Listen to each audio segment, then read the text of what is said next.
Yeah, so that was basically those were my key premises. That yeah. Actually, did I get it right? You were subsidizing more than they were making, actually, yeah? In the beginning, yes. So Yes. Just to recap, so you pay per hour for drivers. Yes. Yeah. Actually, from the very beginning, drivers were making 153, something like that, yeah? But I mean, yeah, a little bit more than they were making with the usual taxi companies. Yes. So per hour their rate was like 62 hryvnias times 0.7. No, this is not per hour. Per ride. Well, per ride, per 62 hryvnias times 0.7 struts per hour, right? No. This is kind of this is the input. So we said, okay, we assume. Oh yeah, okay, I get it. Yes, you're right. Yes. So our assumption was that most likely they will be making. Sorry about that. They will be making just driving. Yes, this much money. Yeah. Yes. So the rest we subsidize. Yes, Mm-hmm. exactly. So that was the assumption, Mm-hmm. right? To be on the safe side. Mm-hmm. To say, okay, in the beginning, most likely they will be making less money, so we will need to subsidize them. Yes. So now kind of we're looking at, okay, so what do we launch? I mean, how do we position? Where do we put our product? Referring to the previous slide, this looks like that at the beginning you have double losses. Yes. Because Yes. utilization rate is just only a part of your target. Yes. We do. Okay, great. What's the duration of launch? I'm not sure if Uber is still operationally making money in Ukraine. Maybe operationally it's about break even.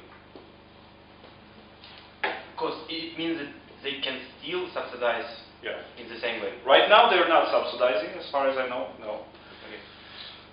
They stopped doing that for about a year. Okay. But yes, in the beginning that's the approach. Yeah, I remember the talks about between taxi drivers from other companies that said Yes. how they can afford to make this is the funny part.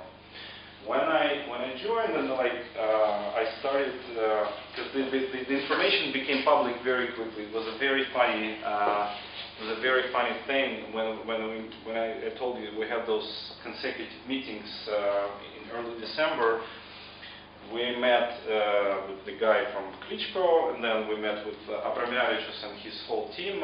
Yulia Klimenko, by the way, was one of the members of the team at that time, who's now heading the business education at KSE. And then we met with Emilian. When we were meeting with the Ministry of Economics, they were like, okay guys, when are you going to are you going to be making it public, like PR and stuff? We're like, no, we're going to be under the radar for now until we launch, etc.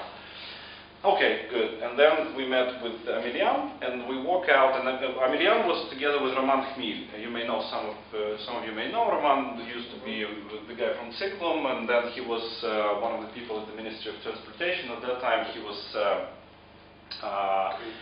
The reason we invited him because the guy was from Cyclum, so kind of he was, he knew what IT is about, so kind of we invited him for the meeting as well. And we walk out. It was like late December evening. We go for a dinner with the city lunch with my colleague, and I get a call from our GR guy, government relations guy, who was arranging all those meetings. And he's like, Abramovich and his team are really pissed off. And I'm like, why? Because you told them, they asked you whether you're going to be making it public or not. And Emilian, right after you walked out, Emilian posted a post on Facebook and Khmil, no, it was Roman Khmil. We just met with the new general manager of Uber. Uber is coming to Ukraine, blah, blah, blah. And they're like, we wanted to be the first. So it was funny, But the other thing is, right after this whole information, just going back to your question, right after this whole thing became public, there was tons of shit, taxis are already cheap in Ukraine, and then and all of that, and they're kind of it's doomed, and they're not going to be flying and whatever. The problem is the guys just didn't realize the difference in how the business model works. Okay. What they didn't realize, they built it on the way they do the business. They do the business having this in mind, and they do the business having not having the deep pockets that Uber has. Okay. And if it's not a confidential information, where does Uber take money or financing those stages? Private investors. That's why Uber is still private and not public. And Private investors, I mean some kind of financial institutions like, I don't know. Like Saudi Arabian king family that gave $3 billion. Yeah. Okay. This is why Uber is not profitable up to this moment. The thing is, it's a totally separate discussion. We can have it separately. Lots of things, to say. It's not the reason why Uber is not profitable. Uber is, I think, on a very healthy path to good profitability. They want to do an IPO in 2019. I think if they do things right, it's going to be a successful IPO. Regarding profitability, I believe that they have a long-term strategy. So their activity actually eliminate and kill other taxi providers.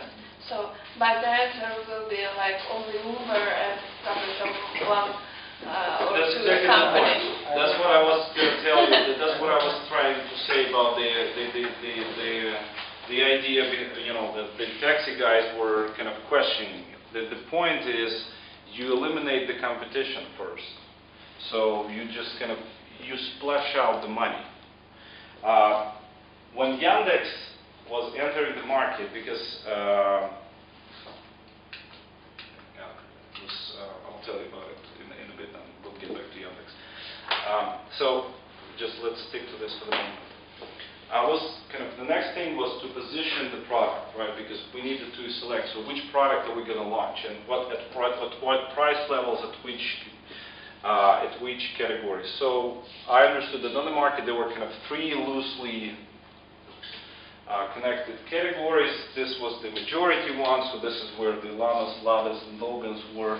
Comfort one, which was kind of a more upscale one in the business category, and the idea was to provide initially this quality at just a little over this price.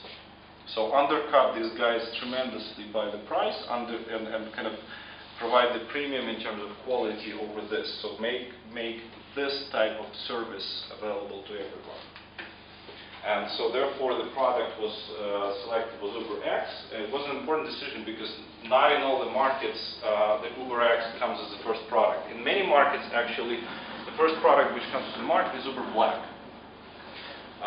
Because it's a premium product, kind of people get the feel. Like in Moscow, Uber launched with Uber Black in the beginning because it's like, black cars, black Mercedes, BMWs, nice cars, more expensive. You get the kind of the cachet of a premium service, and then you move down. Because this is where actually Uber started. So in the very beginning in San Francisco, it was called Uber Cab. This is where they started. They started with black cars. They started with chauffeured services. So typical, like BMWs or Lincoln Town cars, that kind of stuff, for a higher price, etc. So it has its pluses. But in our case, I thought we should go straight to the main product because, well, first of all, it's a small market for black. I mean, black does exist right now, but it's a small market. It's not a big market for black.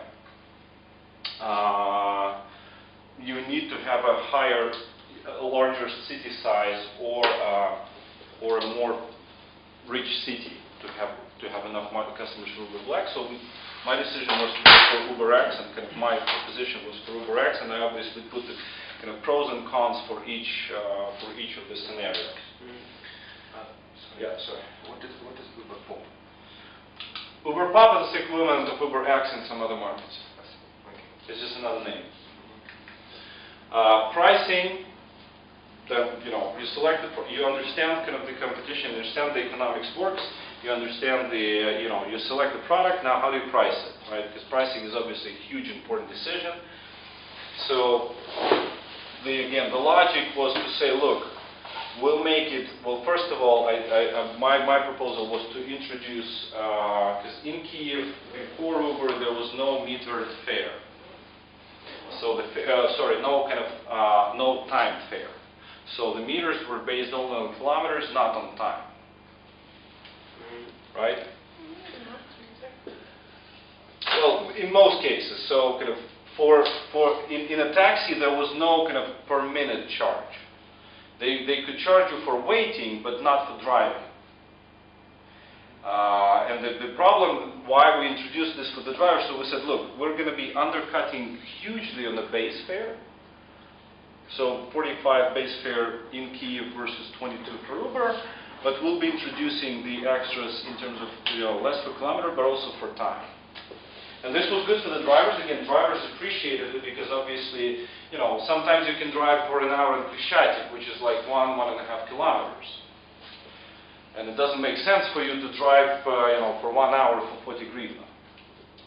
So again, the logic was that even though we priced down here significantly, we catch up on the timed fare because I knew we know that the average time per trip is this much, so etc.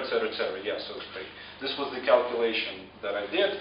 At the higher speed, at lower speed, what's the distance covered, what's the average speed per hour, therefore what's the sample trip cost, and how are we positioned in comparison to the to the taxi companies that we're going to have, you know, 8% advantage at lower speeds and higher advantage at higher speeds.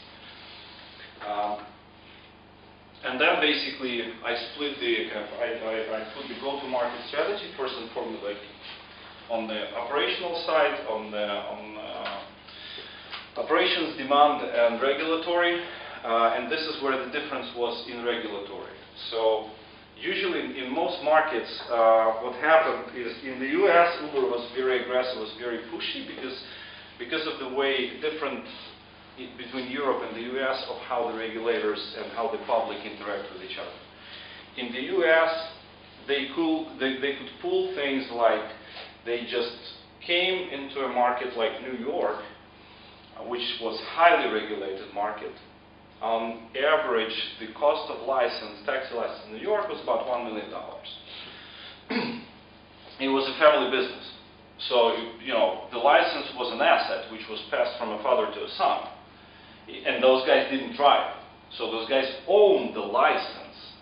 And then they basically hired people who drove under that license. So they didn't drive. They didn't have to drive. But they came into New York, unlicensed, started working, you know, in New York very successfully. Then, you know, the taxi guys came to the regulators, said, look, you know, Uber is doing something illegal. Let's stop it. Michael Bloomberg said, well, he will stop it. What Uber did, it went out to the public and said, look, you know, we're giving you kind of cheap, reliable transportation, and these guys want to stop us. How about you sign a petition? And within a week, they had 100,000 signatures. Now, if you're a mayor of the city of New York and you have 100,000 signatures of your electorate, you don't ignore that. So he backed out, and he said, okay, no, we're just going to let Uber go. I just, you know, was driving, you know, Uber in New York all the time. I asked the guy, right now the license for hire vehicle, he pays $600 a year. So not exactly from 1 million. Yes. So you can imagine, there was some really unhappy people in New York, you know, and taxi license owners. Like rent-seeking business. Sorry? They are like rent-seeking or how it is. Renta. So in Europe, they tried to emulate the same strategy, and they had problems. Most notably in Germany, in Italy, in Spain.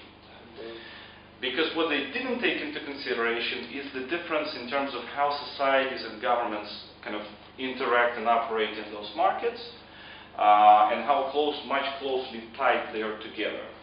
And so in Germany, Uber was banned in most markets. It stayed only as Uber taxi. Ordnung. Sorry? Ordnung. Ordnung, exactly, yes. In Spain, same story. Then in Hungary, in some other markets. So, and then part of the reason why it happened is because Uber entered the same way they did in the States. They said, fuck you to the regulator. They just kind of went in. And obviously, in Europe, regulators don't like to be fucked. And so they it was not only because of the taxi lobby, but simply because they wanted to kind of punish the those Yankees who are kind of entering without respect. In Germany, if you, for example, move to another place and don't report it to authorities for more than 1 week, you pay very high fines. So what I told these guys, I said, look, we definitely need to go to authorities. We definitely want to pay respect. But the thing was, what I realized was very simple. It's Ukraine, end of 2015, early 2016. The country is in really not a great shape in terms of economy, politics, everything. So any kind of, good sign is going to be perceived very well by the politicians because they will want to be part of that good story. So I said, look, we need to go to the highest level possible. We'll need, if it's the minister, let's go to the minister. They will talk to us. That's a European integration. Exactly, like IT, because, progressive IT guys, right? So I said, we need to to talk to the regulators. We need to go to the highest level, ministers, whatever. And we will get support. And this was exactly the case, because this was completely different than what Uber usually did. And this was exactly the case. We had all the support possible. Specifically, this was the thing that helped us to launch because of the national bank. Because one of the issues we had was with the money flow. If you ever take rides with Uber, you might have noticed that your card is charged by Uber BB in Amsterdam. So Uber BB takes your money, and then somehow it needs to get it back to the driver, because otherwise it's illegal. Because otherwise, basically, the driver who is in Ukraine provides to someone located in Ukraine a service, and it has to be paid in Ukrainian hryvnia. You cannot pay it in any other currency, right? You cannot give the driver US dollars for rides in Ukraine. It's illegal. And so. And the problem with National Bank was we could get the money out. We could charge the card. It's not a problem. Any vendor in any at any point in the world can charge a Ukrainian card. The problem was to get the money back into Ukraine. Because when we issued the money order, I was doing the testing back in November, even before I officially joined. I was helping doing the testing for the banks.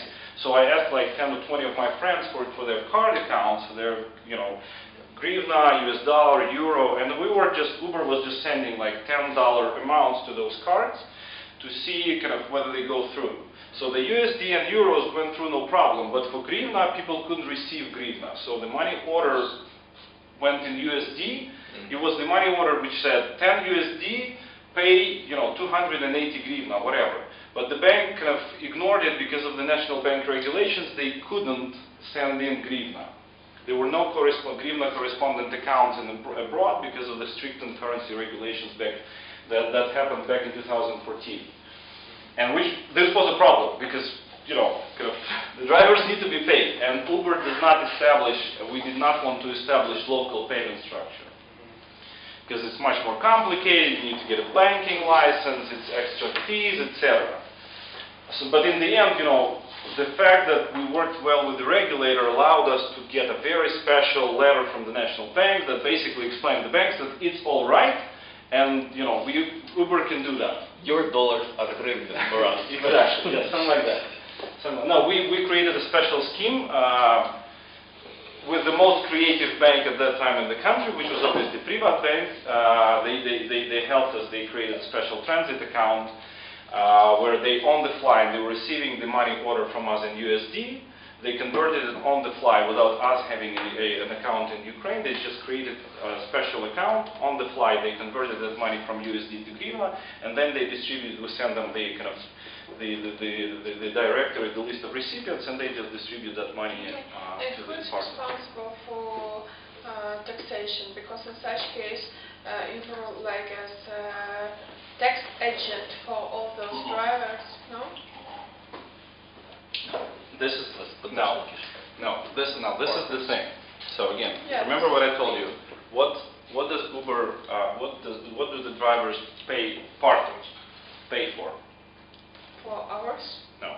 What do the partners? Ah, What is partners, this? yeah, For using okay. the platform, right? For license. For license. Yeah, okay. They pay money to use Uber software. So Uber, in fact, acts. What happens, like physically, if you imagine this? Physical Service equivalent. agreement. Like license. Physical. Yeah, license agreement. Exactly. That's what it is. Physical equivalent would be this. It would be a guy called Uber. So someone calls me, if I'm a guy called Uber, someone calls me and says, look, can you fetch me a taxi? I'm like, sure. You know, I get a car, I get that guy into the car, and I sit in the car as well. The driver gets, does the trip. At the end of the trip, the passenger pays, 100 hryvnia to the driver. But I have an agreement with the driver that he uses my services for him to get the passengers. So he pays me. It's not that I pay him. He pays me for the services. I don't pay him anything. I don't owe him anything. I just act as his agent. So the passenger gives the money not to the driver. He gives the money to me, this 100 hryvnia. I take it. I go to Amsterdam on a plane. I leave 25 hryvnia in Amsterdam, come back on the plane, and give 75 hryvnia to the driver. But what happens when passenger gives cash to the driver? Good question. How does that work? I subtract it. So I know that, most of my transactions comes in cards. I know how much money is supposed to be in cash because I know which trips are for cash. So for those trips, I just don't pay the driver. I hold it. So it's offset. Understand? And where is your driver employed? Because if you have a... None of my business. Not exactly. No. You're paying him, you're not paying to your partner in Ukraine. Yeah, I'm paying to my partner. To the partner. Yeah. The relationship between the partner and the driver, none of my business. The partner is legally established, has a license, everything. Now it's up to the partner how he conducts the business. I'm not in a position to tell my partner how to do the business. If he does the business illegally, I will shut him down unless it's proven that he does the business illegally. I'm not in a position to do that. So I can tell my partners the rules, right? So I tell them, look, like, you have to do this and this and that. High risk model. So in any time it might raise an exposure from Of course. the authorities, Of course, tax of course, authorities, of course, etc. of course, of course. This highly risk exposure model is called Ukraine. So this is the problem. I totally agree with you. That's why we were careful in the beginning. But then, like, when the rest of the market is like that, as I said, you cannot be holier than the Pope. So just to give you the perspective, I was one of the people who came to the Ministry of Transportation repeatedly, proposing them a very easy way to simplify and ease out the regulations. And it's a never-ending process, trust me. Because I know the way licensing works right now. The problem with licensing for the state are two things.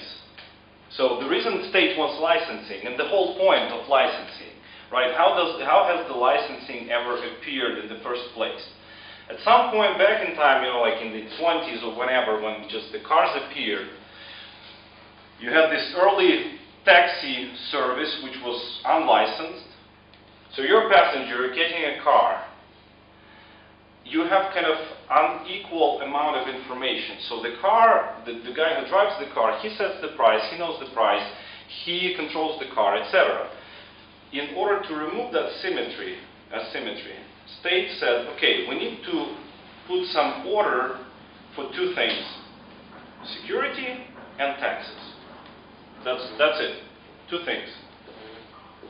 So we need to understand that, you know, the person who is going to be on that car, that the car is kind of safe, you know, it has all the key safety features, that the guy who's driving you is not a convicted murderer or a child molester, things like that, right? So you're getting into a car and you know that you're not going to be, you know, killed and then dropped off somewhere in Bucha. That's the safety part. The tax part is we want to make sure these guys who drive, you know, and get cash, they pay taxes. Truly speaking, I just were lucky to have a direct connection with top-level authorities. No, not at all. It didn't. Because I believe not many companies in Ukraine are allowed to get a special permission. Is this guy your classmate? Yes. Yeah. You know who he is, From right? the previous group. Right. But You know who joined he us is. for- Yes. Ask him whether how many taxes does Uklon pay, I'm talking. or Uklon taxi drivers for that matter. No. So there's nothing lucky about We it. are discussing about legal principles. That's what I'm saying. It's about the country. It's not about us being lucky. Uklon does not have a relationship with the president or whatever. It's just too small for anyone to be interested. We're not in an oil business. We're not in a gold mining business. There are two things. It's small and no one understands it. Because if they could understand, you know, and somehow, you know, control it, they would have. That's why Uber did not establish legal entity in Ukraine. That's why Uber did not run money through Ukraine, because if we had an account in Ukraine, it could be shut down and stopped at any time, because it's Ukraine. Because people come to Dragon Capital's offices, raid their computers, and close and shut down their operations, which is you know, crazy, because it's one of the biggest foreign investors in the country, right? That's why Uber did not do that, because we know that accounts can be We are stopped. here at MBA school, and actually we are learning here how to launch the business, how to operate the company, and etc. And now we are facing with the issue, with the case, where we just to eliminate the risk or manage the risk, we need to go outside of the country. No. As I said, you know, Uklon is very successful. They're not a foreign company. But I mean, it's the same like with this ownership structures of Ukrainian companies. Yeah. All of medium-sized or bigger companies have ultimate owners. No, if your question is, okay, so maybe kind of. I don't have see- questions. I have enough of the information. No. I mean, look, this is now. That's very clear and obvious. You have to be country specific. It is absolutely true. That's what I said. You know, according to how the rules are being played. So, you know this famous Russian saying, right? The строгость законов компенсируется необязательностью их исполнения. This is the core thing and issue about Ukraine, Russia, post-Soviet Union.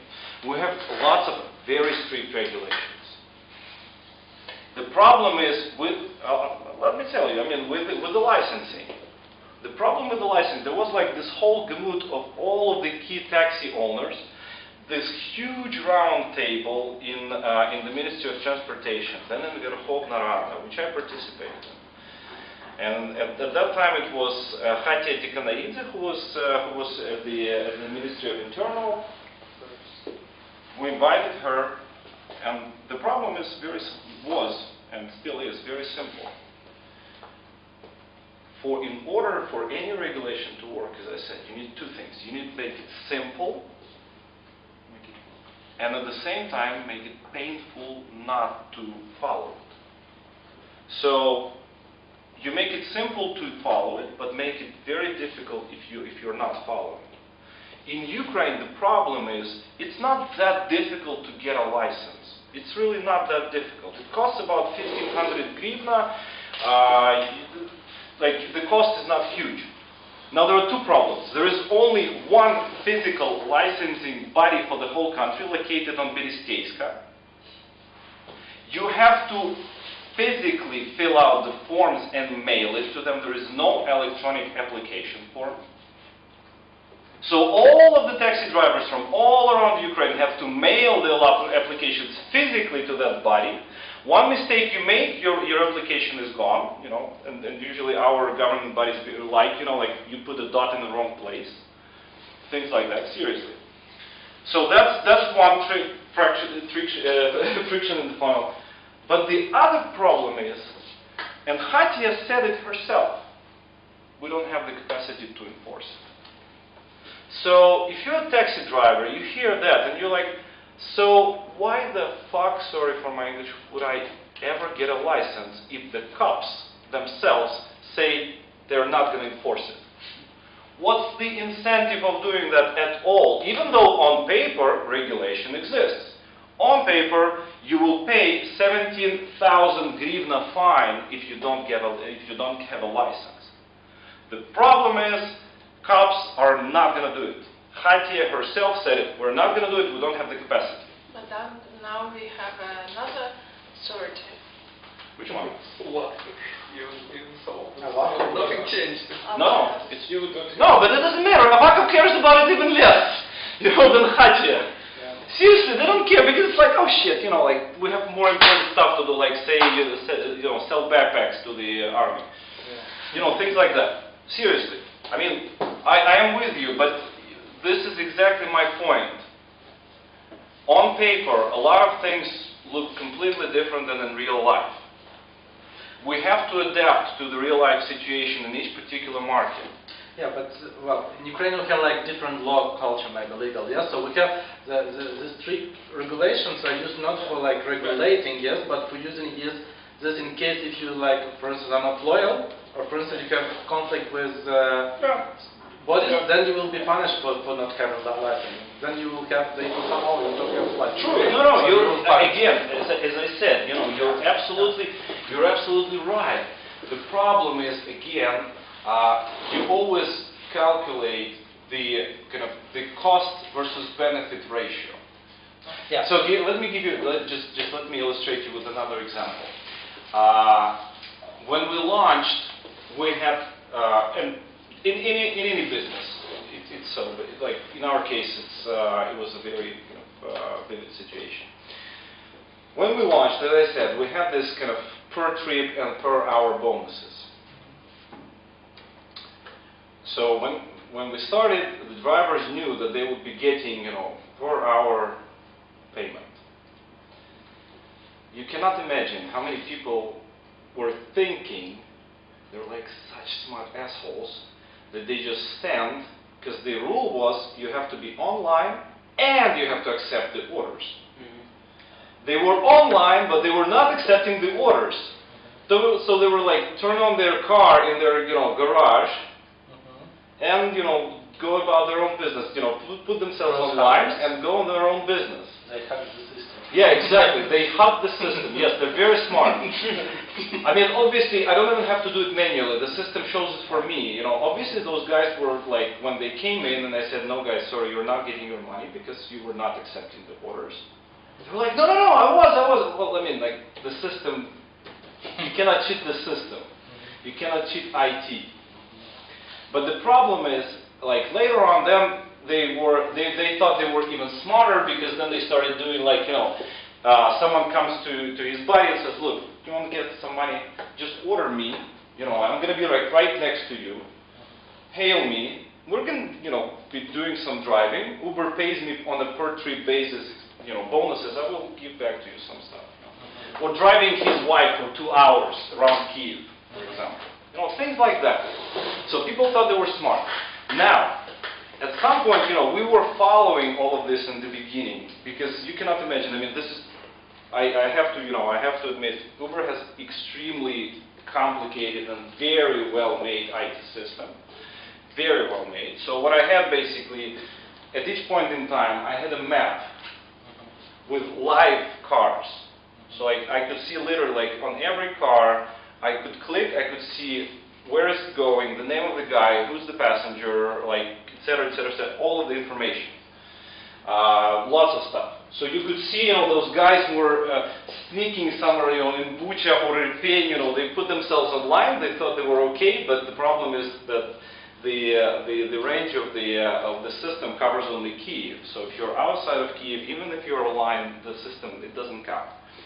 But going back to my point, cost versus benefit. So in the beginning, I was looking at that map. I was pushing the what I can do from the system. I could just take that guy off. So even though he's online with the platform, I click a button here and it goes off. He goes off. And So you did it manually? Yeah, I did manually. Yeah. So I can manually from my side, and the guy is out of the system. At some point, about a month. We had some colleagues coming in, and one of my colleagues from Prague, I think, he was like, I was talking to him about this, about all kinds of manipulations, and he was like, look, man, forget about it. Don't even bother, because you have to focus on the growth. You will have someone cheating all the time. The problem is you focus on the growth, and you spend your time on growing, your supply or your demand 5 times, or you spend your time literally getting each of these, cheaters. It's just not worth it. It's just not worth it. Yeah, that's Uber philosophy to grow. Exactly. So it's going to be much more productive to to focus on other things rather than just catch on individual cheaters. So obviously the system protects protects Uber very well. Most of the key cheating, there is special anti-fraud team at Uber that does work internationally and all the time takes all the best practices, all the latest cheatings from around the world, and then implements it into the system so that again they cannot be replicated in other markets. That's true. But you can never, they can always be something, some small stuff that still people do.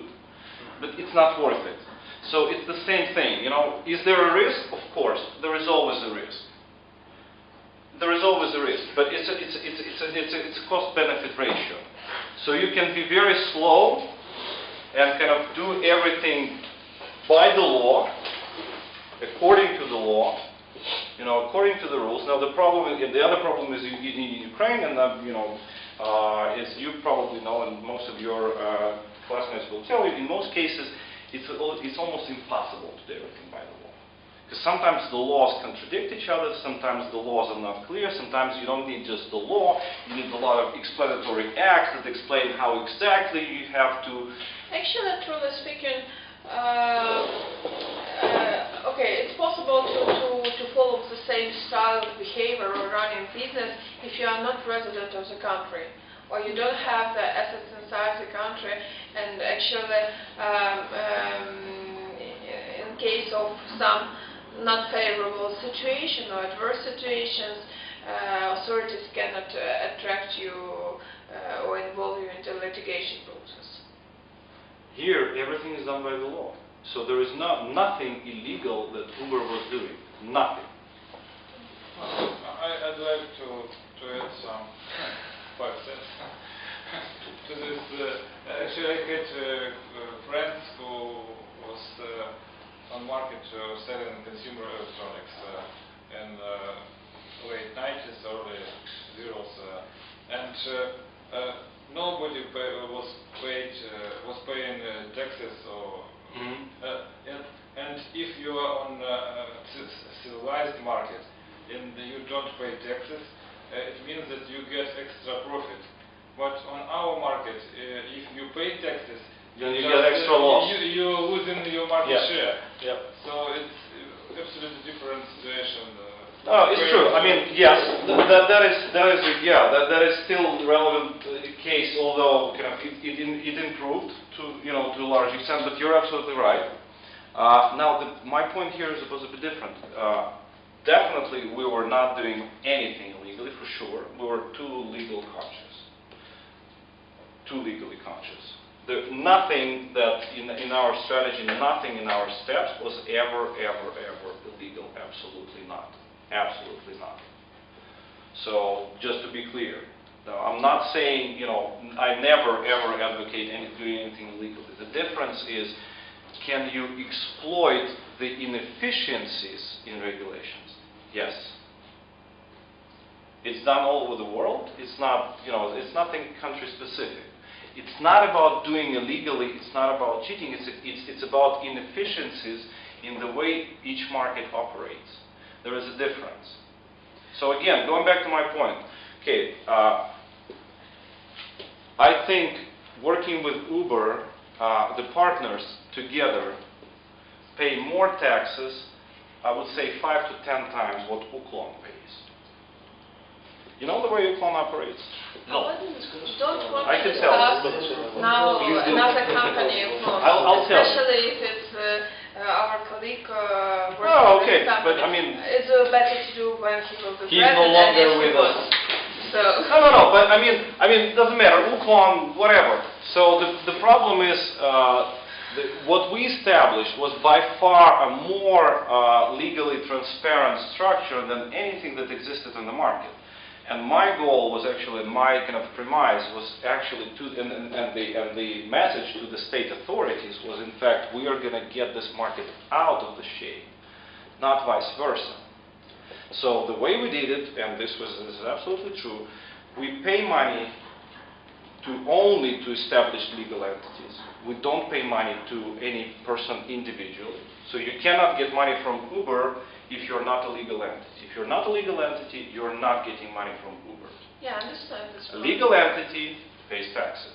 It's just like They pay taxes always. You cannot, you know, be a legal entity in Ukraine and don't pay taxes. just like IT industry in Ukraine, which works on FOB business, pays more taxes than labor. Even though, Yeah. even though, technically speaking, they're fucking the state. Well, Technically speaking, they're screwing the state.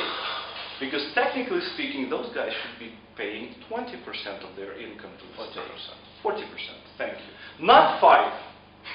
yeah, but what you're saying is like difference between like what can say like letter of the law and spirit of the law. Yes, so you like there is a difference. Yes, so according to the letter, literally you follow all the rules. Yes, but the aim of the regulation was to make some like I don't know, to make that everybody will follow. Yeah. Yes. Yeah. So literally nobody can like sue at least you think so. Yes. So you have like army of lawyers that everything is according to it, but you don't follow the spirit that everything should be like regulated. Exactly. To the Exactly. That's what I was trying to say.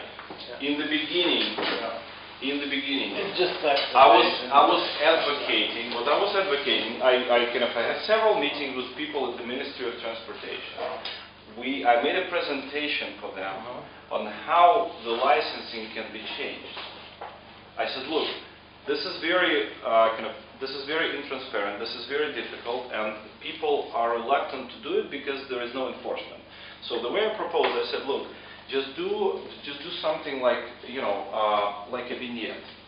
You know, you go to any private bank terminal, you pay say 600 hryvnia per month, which is roughly the equivalent of your FOB tax per month, and you get a license for 1 month. Just a license. You don't even have to do it physically. Just have it electronically, so that any cop that stops this car can immediately check in the system, just like they do with the OSAGO. OSAGO, they can check in the system. They can like see whether your car has OSAGO or not. Same with the license. I said, why bother? Give people a very simple instrument that they go to any private bank terminal, pay the fee, input their car number, it's gone. That's it. Everyone would do it, but do the enforcement part as well. So give them, 3 months of preparatory period. Say, guys, in 3 months, the cops will be screwing you if you don't have a license. Trust me, everybody would have a license, because it's nothing. I mean, to pay 600 hryvnia to avoid a 17,000 hryvnia fine, it's a no-brainer. Everyone will do it. The problem there was 2 things. First, they couldn't agree on that, so the Ministry of Transportation, they just couldn't agree. They would say The taxi guys couldn't agree between themselves how they see it regulated, so it's like, that's why it's still not working, because the taxi industry within itself is still kind of lost about how they want to be regulated. So it was just to fire all the body complicated. which controls all this stuff. Yeah, I know the body that controls all this stuff, they don't care. But they will be fired because of this Well, Really? Maybe. so this is the problem. See, this is my point. Life versus I wanted it. I said it's going to be much simpler for me. I'm going to be sleeping better if all of my partners will know that their individual drivers are licensed and it's all good. The problem is I cannot do it. So if I